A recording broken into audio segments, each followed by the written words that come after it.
আল্লাহ বায়ান করলেন কোরআনে, যারা মসজিদ নির্মাণ করবে তার ভিতরে 5টা গুণ থাকবে। কি কি 5টা গুণ হবে খুব শর্টে শুনেন।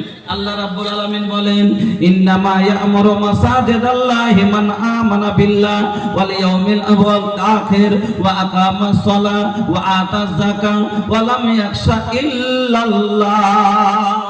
যারা মসজিদ নির্মাণকারী তার ভিতরে মসজিদ নির্মাণ কারা করবে, মসজিদে টাইলস কারা দিবে, মসজিদে মার্বেল কারা দিবে, মসজিদে চটাই কারা দিবে, মসজিদের ফ্যান কারা দিবে, মসজিদে সিমেন্ট কারা দিবে, মসজিদে বালু ওরাই দিবে। মান আমানা বিল্লাহ, যার ঈমান আল্লাহর উপরে আছে।